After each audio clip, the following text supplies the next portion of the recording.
Itu ada 3 hal yang harus dilakukan ya. Pertama, kita lakukan dulu perlindungan mereknya, kita mohonkan. Setelah itu nanti terbit sertifikat, baru kita lakukan komersialisasi. Kita perdagangkan, apakah kita alihkan, apakah kita lisensikan, begitu. Selanjutnya baru kita lakukan penegakan hukum.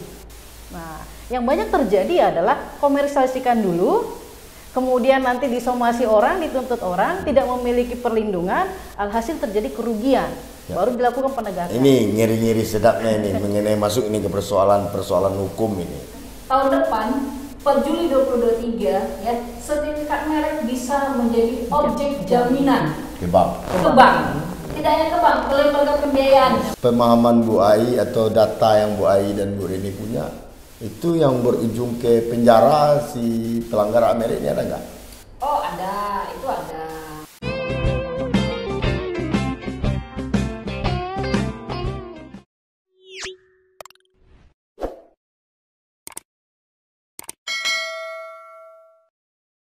Assalamualaikum warahmatullahi wabarakatuh. Ngobrol pintar bareng Toat malam ini di Segereka Kopi.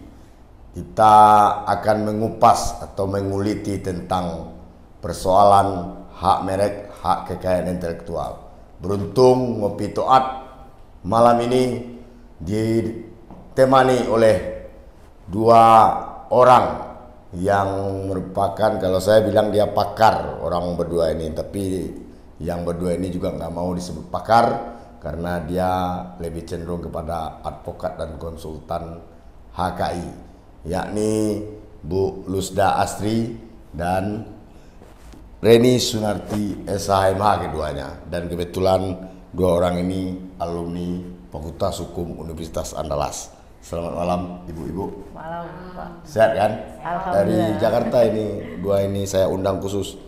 Kalau sekarang ini Ngopi Toat beda, punya pemahaman dan literasi terkait dengan sesuatu yang harus kita pahami di semua kalangan, yaitu tentang hak kekayaan intelektual.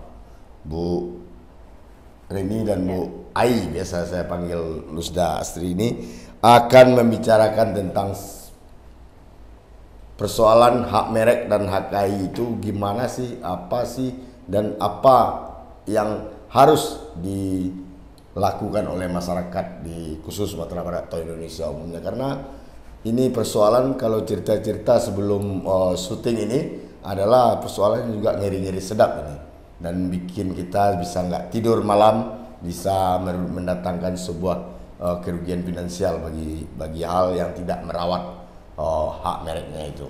Mungkin Bu Reni atau Bu Usda silakan, waktu dan tempat sekitar 10 menit berbagi aja ya. Memahami ke publik tentang persoalan hak merek atau hak kekayaan intelektual tadi. Ya, terima kasih Bang Toat ya. Baik, saya pertama ingin mencoba menyampaikan semacam prolog ya, khusus pada kegiatan kali ini. Yang akan kita bicarakan adalah hanya hak merek, meskipun kalau kita akan bicara tentang hak kekayaan intelektual itu sangat banyak sekali ya, karena kekayaan intelektual itu tidak hanya terdiri dari hak merek, tapi juga di sana ada hak cipta, desain industri, paten ya, desain tata letak sirkuit terpadu, rahasia dagang, kekayaan intelektual komunal lainnya. Nah, baik pemirsa semuanya ya.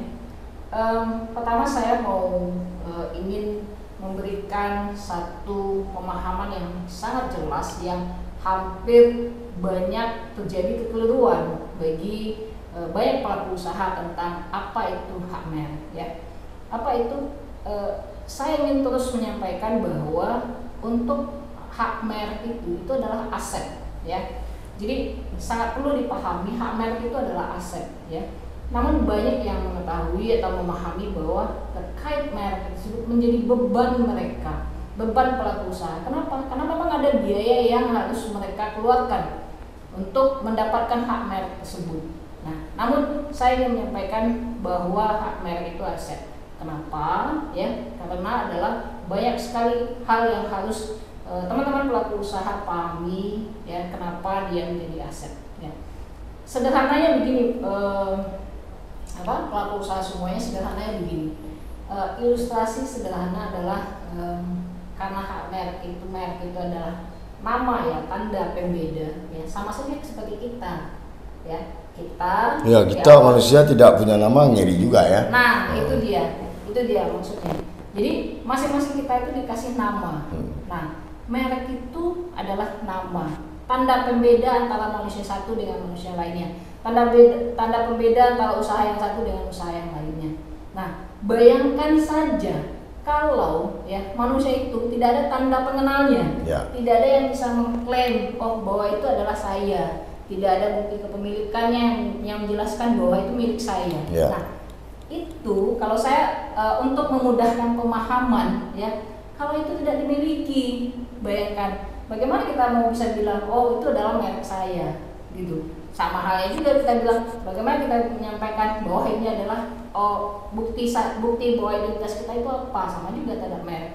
Ini analogi yang sederhana sebenarnya yang bisa pelaku usaha pahami. Nah, namun untuk lebih jelas ya, kita perlu tahu kenapa merek itu sangat penting untuk kita lindungi.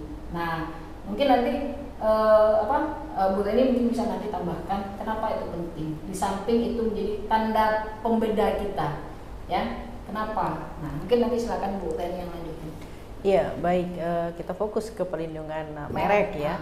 Nah, memang merek ini sistemnya, prinsipnya adalah konstitutif ya. Konstitutif artinya harus dimohonkan perlindungannya.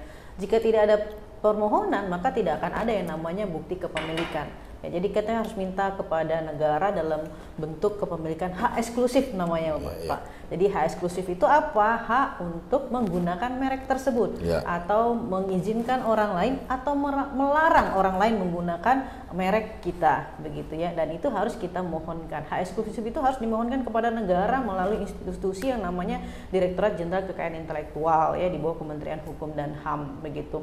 Nah, kenapa dia penting? Karena di samping tadi satu sebagai tanda pengenal dan dia pembeda dengan barang atau jasa sejenis, yang kedua adalah sebagai jaminan terhadap produk ataupun jasa yang kita perdagangkan ya. Kalau dia jaminan, tentu itu akan mengarahnya kepada konsumen ya. Nah, dengan adanya merek tentu konsumen akan percaya ya, trust kepada barang atau jasa yang kita perdagangkan, bahwa ini produknya memiliki mutu gitu ya, tidak sembarang karena ada perlindungan mereknya. Kemudian dia sebagai bukti kepemilikan. Bukti kepemilikan. Jadi bagaimana kita mengklaim bahwa merek yang kita perdagangkan adalah milik kita, tentu harus ada bukti kepemilikan ya. Bukti kepemilikan itu berupa apa? Sertifikat merek gitu. Nah, sertifikat merek ini tidak ujuk-ujuk bisa ada kalau kita tidak memohonkan. Jadi kata kuncinya adalah harus dimohonkan lebih dulu. Ya, kalau harus kita mintakan. Di pidana itu delik aduan ya. Ya, kalau pidana memang dia delik aduan. Nah, delik aduan yang boleh mengadu siapa? Tentu pemilik merek. Nah, dari mana tahu dia pemilik merek? Dari sertifikat merek. Dari mana dapat sertifikat merek? Harus dimohonkan perlindungannya. Jadi memang di dalam konsep hak kekayaan intelektual, Pak, itu ada 3 hal yang harus dilakukan ya. Pertama, kita lakukan dulu perlindungan mereknya. Kita mohonkan. Setelah itu nanti terbit sertifikat, baru kita lakukan komersialisasi. Kita perdagangkan, apakah kita alihkan, apakah kita lisensikan, begitu. Selanjutnya baru kita lakukan penegakan hukum. Nah, yang banyak terjadi adalah komersialisasikan dulu, kemudian nanti disomasi orang, dituntut orang, tidak memiliki perlindungan, alhasil terjadi kerugian. Baru dilakukan penegakan. Ini ngeri-ngeri sedapnya ini mengenai masuk ini ke persoalan hukum ini. Nah, merek itu harus dimohonkan. Harus kata dimohonkan. Bu. Ini enaknya kita ngomong sama Bu Ai dan Bu Reni ini. Beliau ini adalah dari kantor konsultan Lusda Sunarti Res dan Nusmak yang punya cabang, yang pusatnya di Jakarta, yang ada cabangnya di Sumatera Barat. Nah, lanjut tadi Bu, yang mengenai ketika dia berproduksi dulu atau berusaha dulu, baru somasi. Nah, kita bicara ini bentar aja dulu supaya dekat ke sumber ini. Kalau saya punya pabrik semen Padang, pabrik semen, lalu saya bikin merek semen Padang, aman nggak tuh? Iya. Jadi kalau kita mohonkan, jadi sistem pendaftaran merek itu kan harus dimohonkan. Siapa yang bermohonkan, siapa yang mendaftarkan lebih dulu oleh pemohon yang bertingkat baik tentunya begitu. Nah, misalnya ajukan permohonan merek semen Padang. Ternyata lolos karena belum ada yang mendaftarkan lebih dulu. Ya, Kan tapi begitu. sekarang enggak. Gitu. Iya, mungkin pasti sudah terdaftar ya, sudah karena kan terdaftar, sudah ya. diperdagangkan begitu. Itu bisa dicek kok, bisa Ya, ya. dilakukan pengecekan apakah merek itu sudah terdaftar atau belum begitu di pangkalan data kekayaan intelektual. Pangkalan data kayak itu. Iya. Ini Bu. Nah, jadi terkait yang banyak terjadi sekarang itu adalah pelaku usaha terutama yang UKM ya, Yeah. usaha kecil menengah. Karena apa? Klien-klien kami itu yang non UKM itu mereka cenderung sudah aware ya, udah sadar dengan haki. Jadi tidak perlu kita berikan edukasi, mereka datang sudah tahu, bahkan sudah, Bu saya daftar merek ini, kelas ini, kelas ini, kelas ini gitu. Jadi tidak perlu lagi diedukasi gitu. Jadi mereka sudah paham. Nah, yang sangat minim sekali itu adalah UKM, terutama pelaku usaha lokal ya dalam negeri sendiri. Nah, itu yang pentingnya kami memberikan sosialisasi, ayo segera lindungi karena itu akan menjadi bahaya apabila kita tidak lakukan perlindungan namun kita perdagangkan begitu. Karena tidak hanya sekedar uang nanti kita akan kerugian begitu ya, tapi dari barang kita yang sudah kita perdagang itu nanti akan dihentikan. Tentu kan ada uang yang sudah dikeluarkan, marketing, kemudian konsumen yang kita sudah punya, konsumen pelanggan tetap. Tapi karena kita disomasi oleh pihak lain karena menggunakan mereknya yang sudah terdaftar, tapi kita tidak bisa membuktikan bahwa itu adalah merek kita, mau tidak mau kita bisa masuk dalam tuntutan pidana ataupun perdata. Oh, ada tuntutan pidana Ada. dan perdata juga. Ada di dalam gawat undang-undang itu. merek itu bisa dituntut pidana ataupun perdata begitu. Nah ini kalau kita lihat ya tentu akan sangat merugikan pelaku usaha. Ini kan kita di Sumatera Barat nih, Iya. semuanya akrab lah, banyak yang akrab terhadap produk-produk baik UMKM atau produkan besar itu, kayak semen Padang menghasilkan semen Padang, gitu Iya. kan, artinya itu sudah clear, dia dilihat di pangkalan data Indonesia itu dia sudah punya merek, hak Ya, merek, sudah hak terdaftar. paten, apa Ya, namanya itu, merek. beda ya, Merek. hak merek ya. Ya. Semen Padang itu jadi para pemirsa Ngopi Tuhan nggak bisa bikin merek semennya kalau dengan nama semen Padang, itu pasti disomasi oleh semen Padangnya. Lalu ada restoran yang banyak, Ya. sederhana, misalnya. Ya. Rumah makan atau restoran sederhana. Ya. Nah ini kan yang lebih banyak lagi itu martabak Kubang. Iya. Nah, ini apa ini? Ini masuk nak ke merek itu? Iya, jadi kalau restoran sederhana itu sudah jadi merek. Oh, sudah jadi merek. Tapi kalau martabak Kubang itu kita harus cek ya, apakah dia sudah masuk ke keterangan dalam arti itu jenis barangnya ya. Ya, martabak Kubang. Ya, nah itu kita Itu harus cek gitu. harus cek dengan kita ahli cek. bahasa Nah, juga ya. Bukan, di pangkalan data kita Oh. intelektual begitu. Karena kan kita juga tahu martabak Kubang itu juga banyak ya kan, martabak Kubang yang ada berapa Oh, ya. ada sambungannya kan? Iya, gitu kan? banyak. Nah, martabak Kubang. Haida. Nah itu merek gitu. Oh, yang Merek. sambungannya baru merek. Iya, itu menjadi merek. Kalau Kubangnya masih aman itu. Itu harus dicek. Nah, itu Oh. saya ragu itu. Kenapa? Karena itu kan menyangkut daerah ya. Nah, itu kan daerah Dan ya kan, keterangan. dan apakah itu akan masuk nanti ke kepemilikan terhadap si daerahnya atau bagaimana? Nah, ini kita harus benar-benar cek di. Kalau hebat wali negarinya bisa ngutip dia tuh ya. Iya, Apa namanya itu? Fee, apa namanya itu? Memakai merek Royalty. orang lain, royalty. Wah, Iya. itu bisa juga itu. Bisa juga begini, martabak Kubang itu bisa jadi pemahaman pengetahuan umum ya, Ya. bahwa Kubang itu adalah jenis makanan martabak Yang gitu. berasal dari daerah Kubang. Iya, Ya. nah tentu kan tidak bisa diklaim oleh sepihak begitu. Karena yang kalau merek itu kita ngeklaim, Oh, Pak. ngeklaim, Kita ya. ngeklaim bahwa merek itu milik kita, Oh. gitu. Tapi kalau dia berkaitan dengan jenis barang itu tidak bisa diklaim. Tapi kita mengklaimnya dengan bukti sertifikat merek itu. Iya. Itu yang Kalau kita kita- mintakan. ah. Nah itu, jadi kita mohonkan Ya. minta kepada negara, tolong dong klaim itu Lalu merek saya kita. pakai merek Bu Reni, Ah. nah, langsung Bu Reni somasi. Iya, kalau menggunakan tanpa hak tentu. Tapi kalau diberikan izin lisensi, Oh, boleh, ada boleh. izin. Oh. Nah itu yang royalti tadi, Jadi bicara royalti. ternyata ada juga pengecualiannya kalau diizinkan oleh Iya. si pemilik merek, kita bisa gunakan merek itu. Iya, Nah, begitu. Ini apakah nggak ada karena memohonkan itu berarti kan ada ujung-ujungnya biaya gitu kan, walaupun tercatat di biaya penerimaan bukan pajak atau Iya, apa penerimaan namanya negara bukan pajak. penerimaan negara bukan pajak. Itu nggak ada untuk membumingkannya, untuk menginginkan orang mengurus itu, orang kan ribet ngurus itu Bu Reni dan Bu Ai. Ya, jadi gini. Nggak ada bantuan kayak UMKM itu kan perlu ada dorongan, ada fasilitasikan, ada courting misalnya kan. Iya. Ya, jadi ini sebenarnya yang termasuk yang menurut kami kekeliruan dalam pemahaman perlindungan merek itu.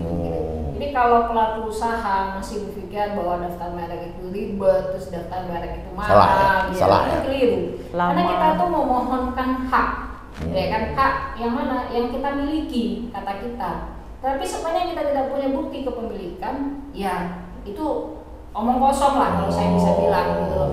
Karena begini, suatu kita daftar merek, satu kelas untuk UMKM itu PNBP-nya penerimaan negara bukan pajak yang kita setorkan ke negara itu adalah 500.000. Ya. Jika diberi sertifikat mereknya, bayangkan itu untuk 10 tahun. Ya. Tinggal dikali 500.000 untuk 10 tahun.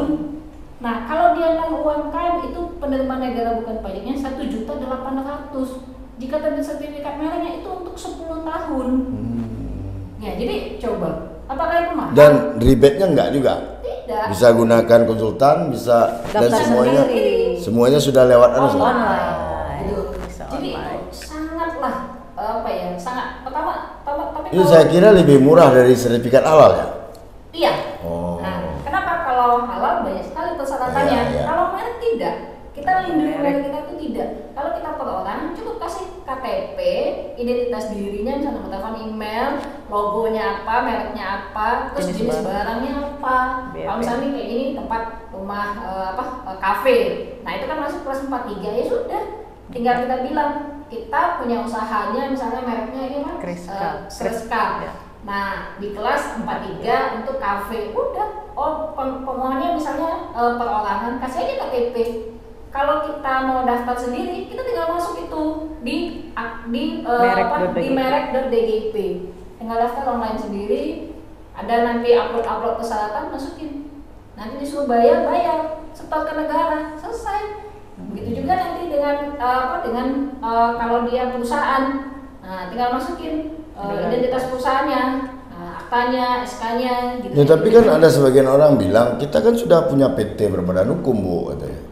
Ya, jadi terkait PT dengan merek itu dua hal yang berbeda. Iya. Sangat berbeda sekali. Itu dua hal yang berbeda. Kalau secara kewenangannya pun itu adalah dua institusi meskipun masih sama-sama di Satu Kementerian kementerian, Hukum dan ya. HAM gitu loh. Gitu. Jadi Berbeda.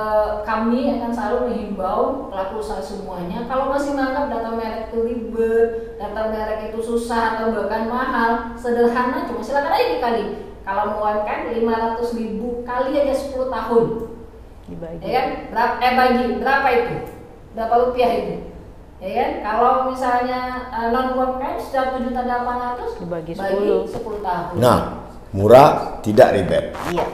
Dan justru berlakunya pun 10 tahun. Iya. Nah, mungkin UMKM ini udah jadi perusahaan besar ini. Iya, bayangkan dengan modal 500.000 kita bisa kalau usaha itu terus konsisten melakukan pengembangan, meningkatkan reputasi, melakukan branding dan terus membangun usahanya, nilai 500 itu akan terus meningkat.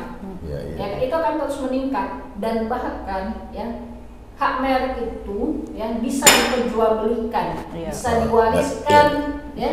Bahkan tahun depan per Juli 2023 ya sertifikat merek bisa menjadi objek jaminan ke bank. Tidak hanya ke bank, ke lembaga pembiayaan. Siap. Ataupun nanti kalau misalnya kita mau bekerja sama dengan pihak siapapun, itu masuk dalam aset. Jadi kalau selama ini kita mau kerja sama pihak lain, mungkin yang dihitung itu cuma aset fisik, aset tangible.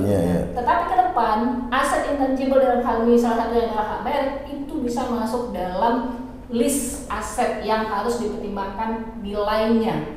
Nah ini yang sangat menarik gitu, makanya kami terus mendorong ya semua pelaku usaha terutama untuk di Sumatera Barat, ayo ya daftar merek itu tidak ribet, juga tidak mahal, ya kan?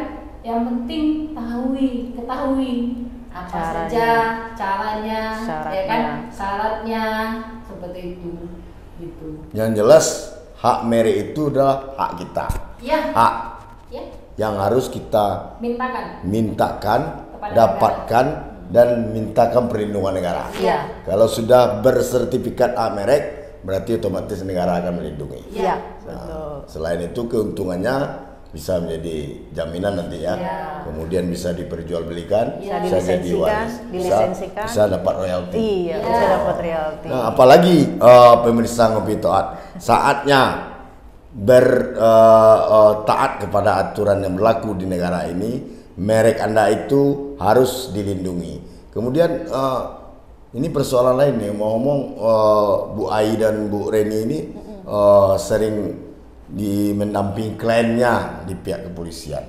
Ini apa enggak haruskah sampai bermuara ke kepolisian kalau persoalan merek ini? Nah, jadi memang untuk merek ini memang ada tindak pidana di bidang merek, memang ada. Nah, namun tindak pidana di bidang merek itu adalah delik aduan, delik aduan. Kenapa ada tindak pidana di bidang merek? Memang kembali kepada fungsinya suatu tindak pidana itu, yaitu untuk memberikan efek jerah. Namun ya, karena haki ini sangat khusus ya, jadi dia masuk ke ultimatum remedium, ya, upaya terakhir sebenarnya.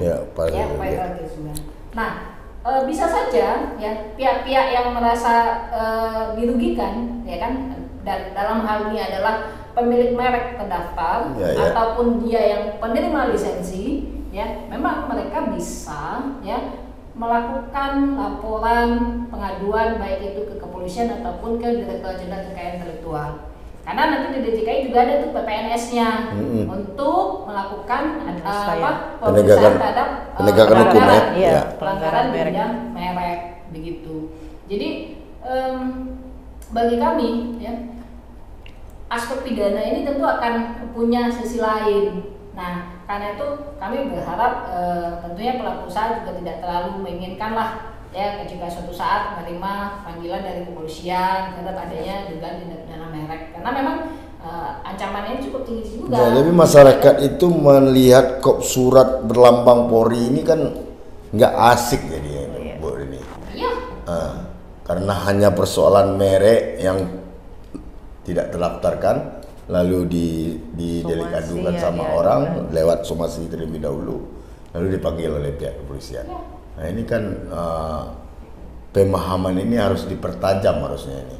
Iya, kalau sampai adanya yang membuat laporan, nah tentu pihak kepolisian punya kewenangan misalnya melakukan penyitaan. Dalam melakukan penyitaan ini bisa saja mereka melakukan langkah-langkah status quo terhadap aktivitas, ya kan, yang bisa menutup produksi. Penghentian sementara itu mereka bisa begitu, karena kan sedang diproses. Tapi totalnya tetap putusan pengadilan ya. Betul. Ya. Diuji. Oleh karenanya makanya supaya jangan sampai terjadi itu, kita harus lindungi dulu merek kita, begitu. Jadi itu sebagai perisainya kita. Kalaupun kita disomasi orang, dituntut orang, kita pilih kita. Ya, kadang-kadang negara kita ini, ayo UMKM ini, tapi untuk hak mereknya ini nggak ngotot dia. Harusnya kan ada istilahnya bantuan ke UMKM untuk, kalau bantuan UMKM ini kan sangat banyak sekarang.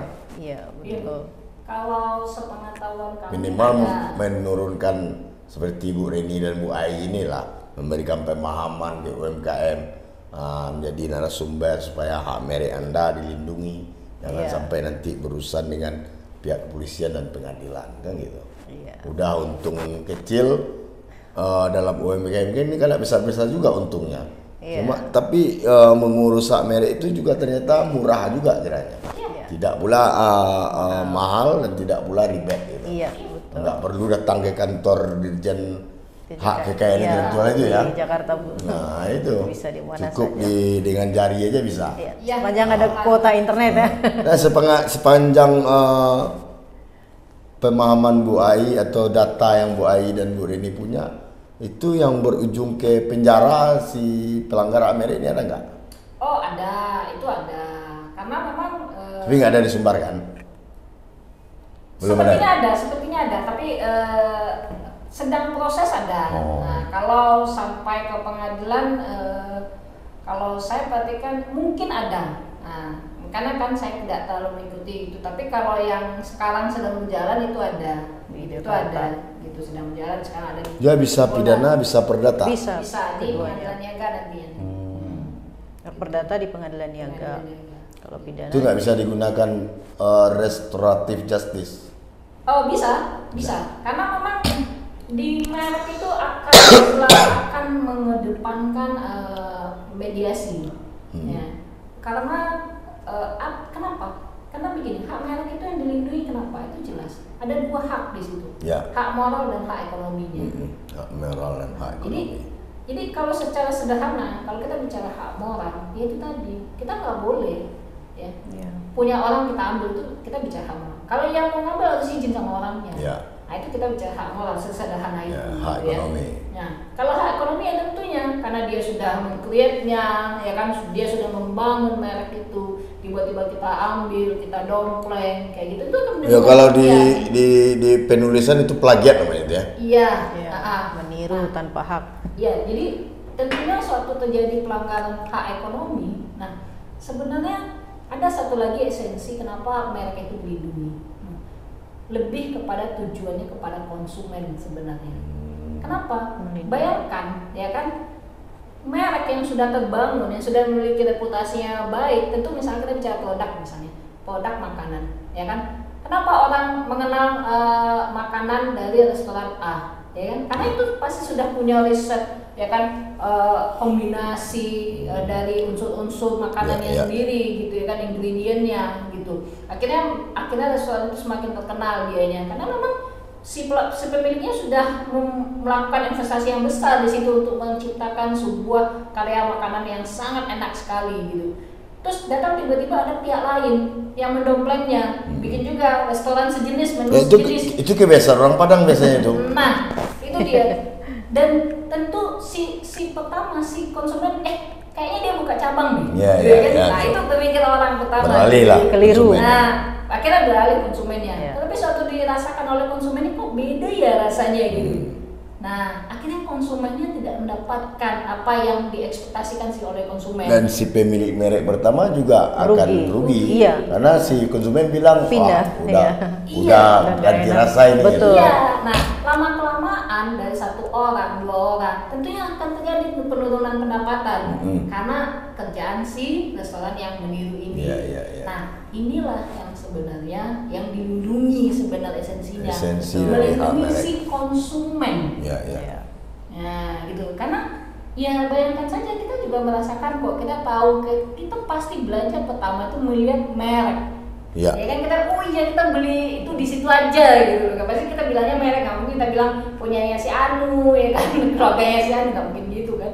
Pasti kita belinya di sana aja gitu, mereknya kita sebut gitu, yang sudah kita kenal reputasinya. Nah itulah sebabnya dia harus dilindungi gitu, menjaga reputasi itu yang memiliki nilai. Nah nilai ini masuk dia kepada asetnya. Nah nanti ke depan ya pelaku usaha akan semakin pastilah semakin menjaga dari reputasinya, apalagi kalau usaha itu turun temurun keluarga, ya kan. Nah, belum lagi karena hak merek ini juga bisa diwariskan ya, bisa diwariskan dan bisa dihibahkan. Nah tentu itu dipastikan itu udah bicara masuk nanti bicara harga diri. Ini keluarga saya udah memulainya dari puluhan tahun, macam lah itu ya. Kita pernah itu handle yang justru bukan dari pihak konsumen yang berperkara, sesama ahli waris memperebutkan. Maunya cuma abangnya aja yang mengelola, adiknya juga mau ya. Akhirnya terjadi sengketa di ahli warisnya justru. Itu salah satu sangat pentingnya begitu. Nah, pokoknya sama lah seperti kita punya aset rumah, ya kan, mobil. Nah, itu kan punya kita, pasti kita ngeklaimnya gitu.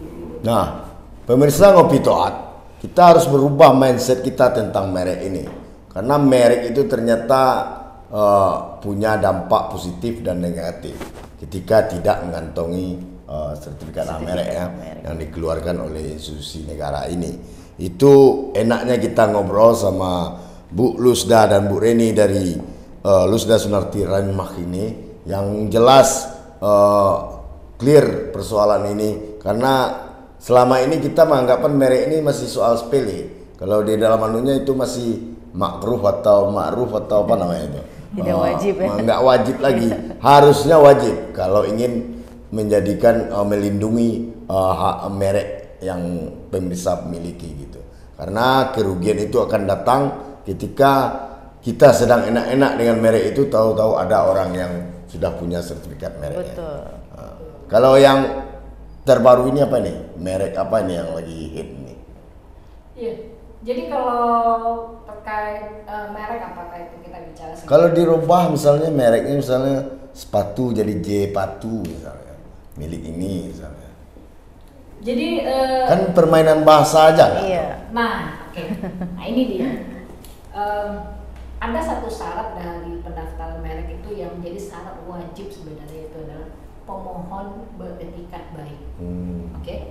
Meskipun ya ujian dari pemohon beretikat baik itu nantinya di pengadilan, tetapi suatu kita mendaftarkan merek itu ada surat pernyataan yang harus kita tanda-tangan bahwa kita adalah pemohon baik dengan ditandai bahwa kita tidak Fakta integritas namanya. Iya, tidak meniru sejenis baik begitu. pihak Ya. lain. Nah, itu surat nanti akan diuji di pengadilan jika ternyata ya kalau kita itu adalah pemohon Dalam tanda kutip mencari duit lah ya, Iya. atau merusak usaha orang lain. Iya. Nah, itu akan diuji. Nah, makanya kami akan selalu sarankan adalah yang ingin menciptakan merek, bikinlah merek se-original mungkin, Yang unik. yang unik, yang benar-benar menjadi pembeda. Jangan mendompleng, Meniru. meniru. Baik Ya itu kan? merek yang terkenal ya ataupun merek yang sudah terdaftar. Siap.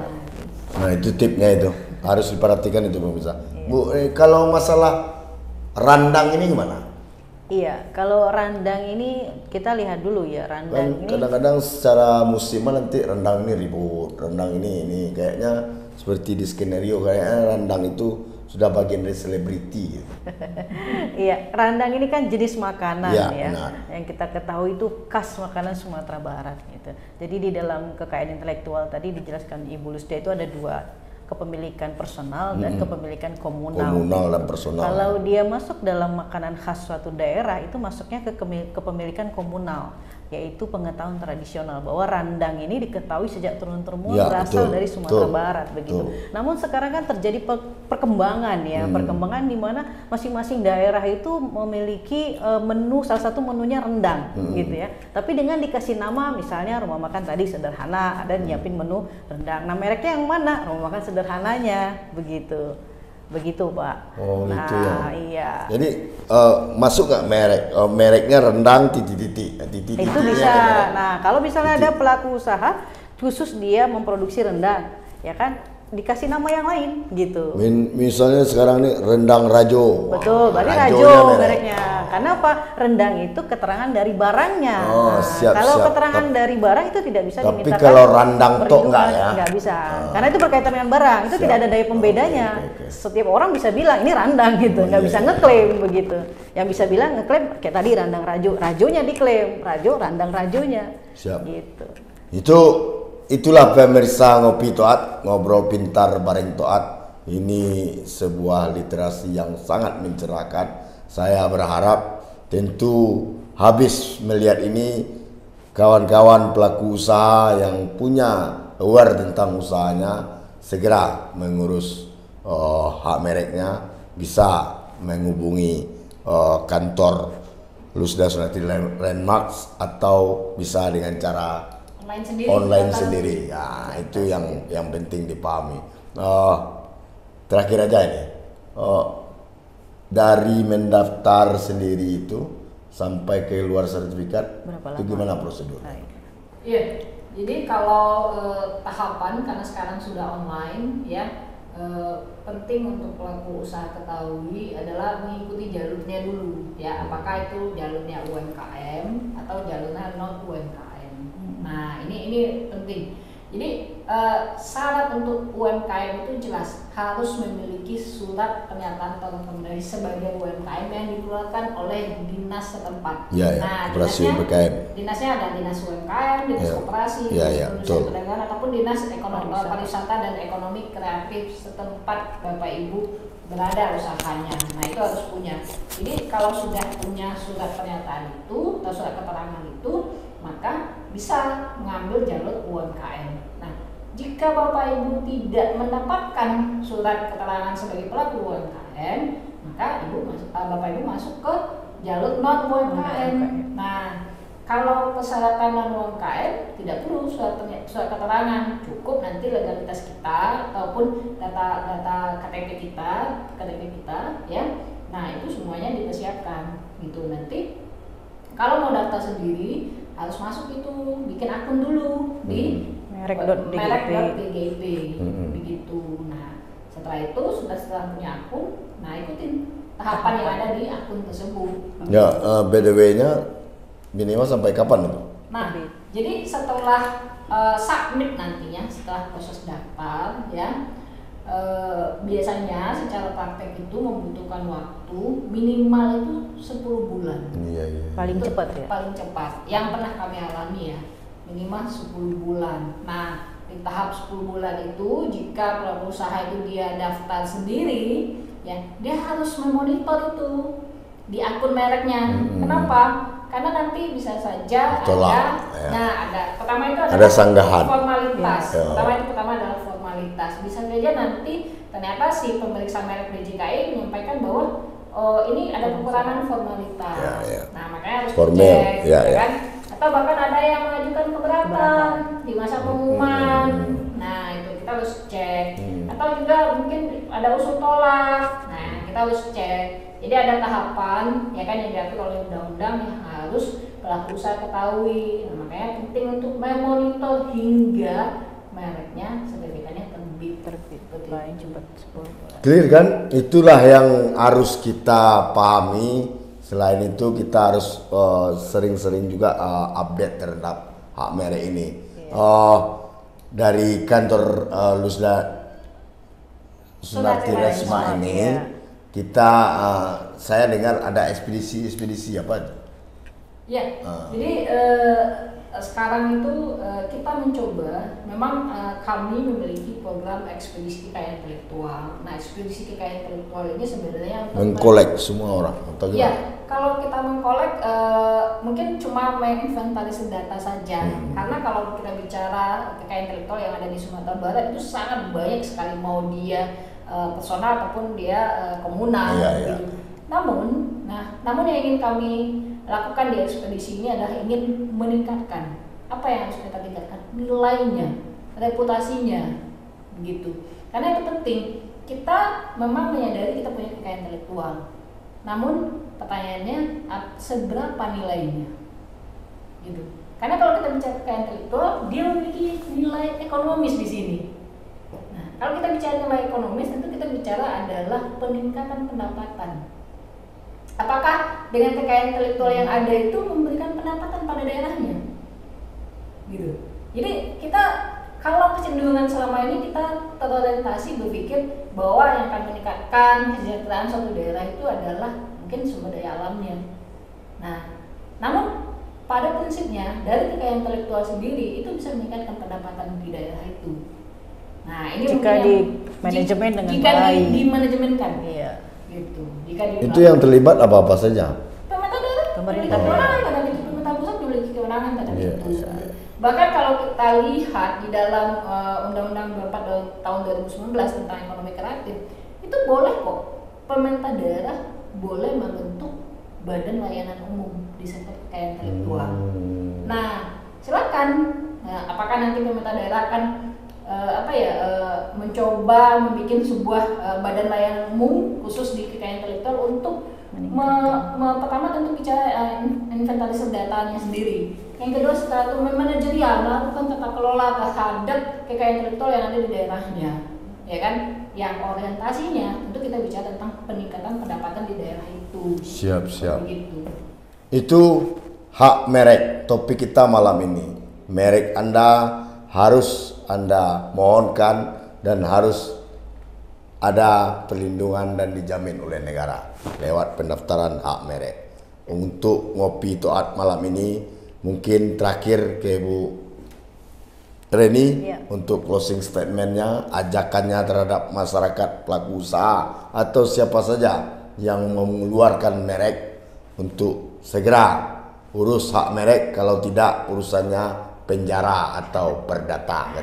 Iya, bagi pelaku usaha baik dia UKM maupun non UKM ya, segeralah lindungi. Jadi lindungi dulu mereknya, baru lakukan komersialisasi. Selanjutnya baru lakukan penegakan hukum. Tidak akan pernah ada yang namanya kepemilikan merek apabila pelaku usaha tidak memohonkan perlindungan pendaftaran mereknya ya. Sebelum mendaftarkan mereknya, kami berikan tips, lakukanlah dulu pengecekan merek. Ya, karena apa? Tidak semua merek yang diajukan pasti didaftar, pasti disetujui. Ada kemungkinan potensi ditolak.